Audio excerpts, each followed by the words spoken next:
Привет, друзья! Надеюсь, у вас все хорошо. Добре пожаловать на mon canal YouTube. Je suis très content de vous accueillir aujourd'hui. Tout ce que j'ai dit en russe là, c'est juste des salutations, donc ne vous dites pas que c'est quelque chose de compliqué. Quand vous allez arriver en Biélorussie, vous allez avoir l'opportunité d'apprendre la langue russe et vous allez aussi pouvoir vous exprimer. Alors les amis, je tenais d'abord à m'excuser parce que j'ai fait un arrêt de vidéo ces derniers temps à cause d'un petit souci de santé. Vraiment, j'étais très malade à cause du rhume. Mais par la grâce de Dieu, je me sens mieux et j'ai eu aussi à faire un transfert vers la Russie. Les raisons de mon transfert, je vous les donnerai plus tard. Aujourd'hui, je continue de parler de la Biélorussie et de ses opportunités de voyage. Je vais partager avec vous les petites réalités que certains candidats constatent souvent une fois sur place et souvent se disent que leur manager les a trompés parce que durant leur procédure, ils n'ont peut-être pas posé les questions dans ce sens-là. Alors, aujourd'hui, je vais reparler avec vous de la procédure, comment ça se passe quand vous quittez de l'Afrique, une fois arrivé en Biélorussie. Qu'est-ce qui se passe concrètement concernant la scolarité, concernant le renouvellement du visa et concernant le job. Donc, si ça t'intéresse de connaître ces petites réalités, ces petits conseils, je te demande s'il te plaît de rester connecté et on se prend après le générique.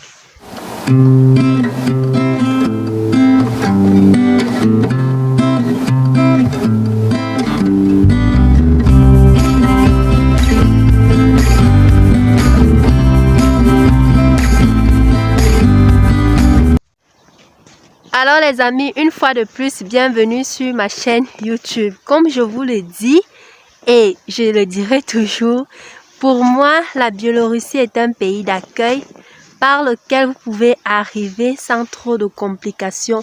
C'est-à-dire, après 2 semaines d'études de dossier, vous pouvez obtenir votre visa biélorusse et arriver en Europe. Et par ce pays, vous préparez peut-être à aller dans d'autres pays que vous désirez.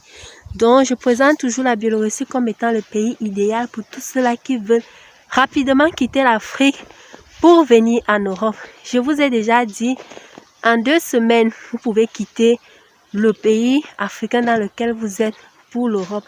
Ça dépend des managers, parfois ça peut prendre plus de temps, mais toujours est-il dit qu'on n'a pas besoin de passer par une ambassade quelconque pour arriver en Biélorussie. On peut bien vivre ici, on peut travailler et s'installer en Europe comme partout dans le monde.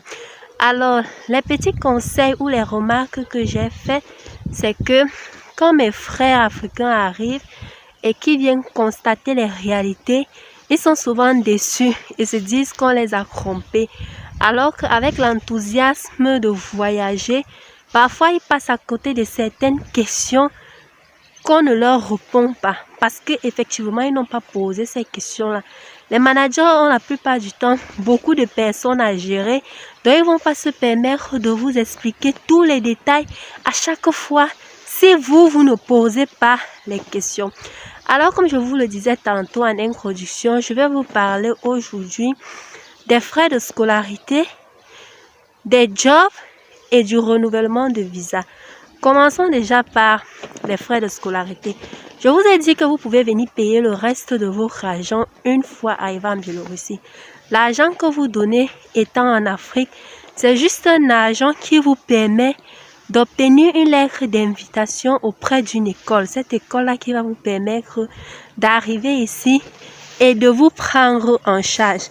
Alors les amis, quand vous arrivez en Biélorussie avec vos 3 000 ou 3 500 $, je vous explique déjà comment cet argent est reparti. Dans cet argent, les frais d'assurance sont retirés. Dans cet argent, le logement que vous allez dormir au dortoir de l'école qui va vous héberger est retiré. Dans cet argent, toujours, les frais de scolarité de langue russe sont retirés. Donc, vous vous rendez compte que les 3 000 $ ou 3 500 $ sont tellement repartis de façon à ce que ce qui vous reste sur la main n'est pas grand-chose.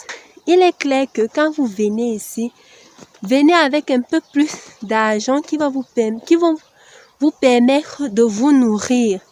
Parce que ce n'est pas l'école qui vous nourrit, c'est vous-même qui vous prenez en charge. Et les frais de scolarité, là, ce n'est que pour l'année de langue russe. Ce n'est pas pour une éternité comme certains pensent souvent. Non, c'est juste pour une année. Et quand l'année de langue russe se termine, ça peut faire 9 mois ou 10 mois. Sachez que pour rester dans la légalité, vous devez vous inscrire maintenant dans une université de votre choix. Et au préalable, à votre arrivée, l'école dans laquelle vous allez apprendre la langue russe prend vos diplômes, votre bac, votre diplôme de licence, bon, tous les diplômes que vous pouvez avoir, votre acte de naissance et votre passeport. Ce qui vous est remis après 2 semaines, c'est votre passeport qu'on a ajouté le séjour parce que à l'aéroport, on vous met juste un séjour de 2 semaines. Mais l'école prend votre passeport pour faire un séjour de 10 mois.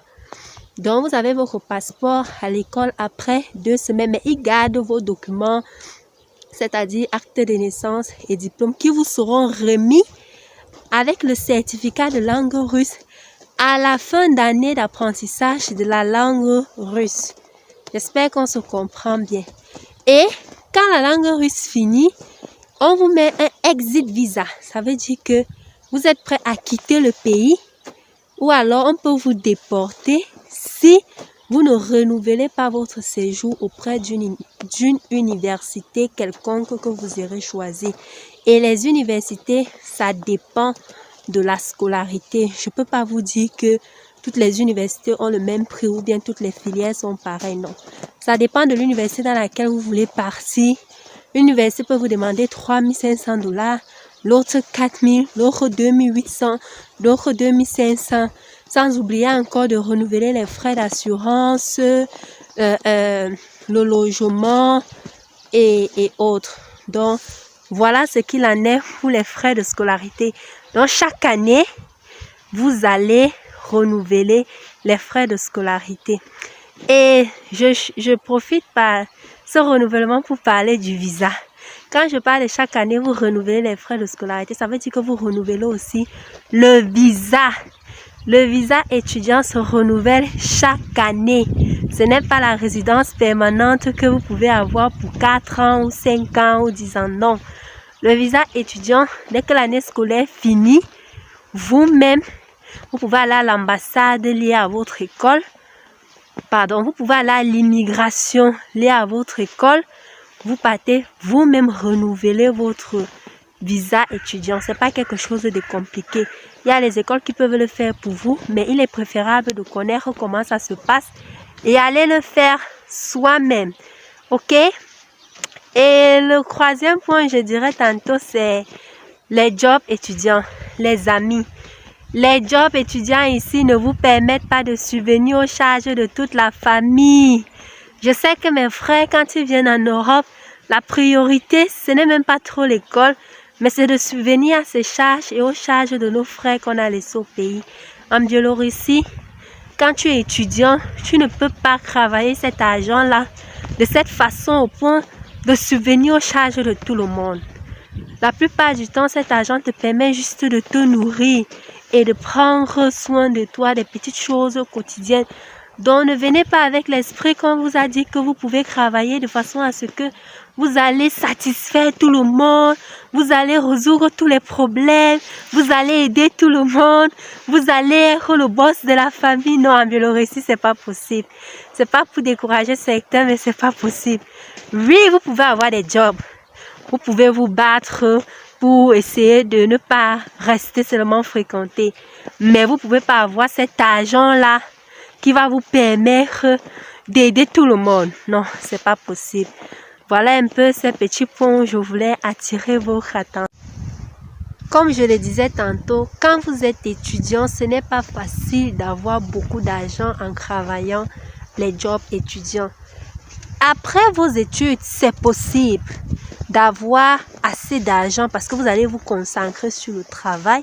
Mais étant étudiant, ce n'est vraiment pas évident. Donc les amis, quand vous venez avec l'esprit de Si vous êtes là pour étudier, étudiez vraiment et les petits jobs d'à côté vont juste vous aider à subvenir à vos charges. Toujours dire que la famille doit vous soutenir de temps en temps parce que c'est pas facile. Les autres conseils que j'aimerais ajouter, c'est que soyez social. Ça va vous aider à vous intégrer parce que j'ai échangé avec certains des abonnés qui sont venus m'écrire à WhatsApp, chose qui m'a tellement fait plaisir. J'étais tellement émue qu'ils m'ont écrit et beaucoup de personnes ont pris des nouvelles de mon état de santé. Vraiment, merci beaucoup à eux qui m'ont parlé. Est-ce que la solitude, comment j'ai... Vraiment, ça dépend de votre personnalité. Il n'y a vraiment pas de secret. Entre frères partout dans le monde, on s'aide. Soyez social, intégrez-vous, ne restez pas trop dans votre coin. Sinon, l'absence de vos communautés, si je peux dire ça comme ça, l'absence de votre environnement habituel va jouer sur vous. Mais je peux vous garantir que vous pouvez vous sentir à l'aise en Biélorussie. Et aussi les amis, ne vous hâtez pas de mettre beaucoup de choses dans votre valise, c'est-à-dire la nourriture du pays là. Parce que parfois quand vous arrivez à l'aéroport, les Biélorusses ne connaissent pas trop nos menus du pays. Donc vous pouvez avoir la chance, vous ancrer avec, mais la plupart du temps, c'est récupéré à l'aéroport et jeté. Ça n'entre pas au pays parce qu'ils ne connaissent pas ça. Parfois, ils disent que ça peut être de la drogue dissimulée ou autre. Et aussi, vous savez que nos pulls, nos blousons du pays là ne sont pas adéquats pour le froid d'ici. Donc, n'achetez pas trop de vêtements. Cherchez plutôt à avoir un bon blouson, des bons, je peux dire, pantalons, jogging qui pèsent là, tennis, bonnet, chaussettes, gants, parce que là maintenant il fait froid. Juste de bombes qui peut vous permettre de vous gérer pendant un début, mais l'argent que vous avez va vous permettre de venir acheter les vrais blousons ici parce qu'ils ont vraiment de la bonne matière pour lutter contre le froid. Alors les amis, en gros, c'est un peu cette remarque que je voulais apporter aujourd'hui en parlant de la Biélorussie. Je ne manquerai pas de toujours vous faire des rappels concernant la Biélorussie.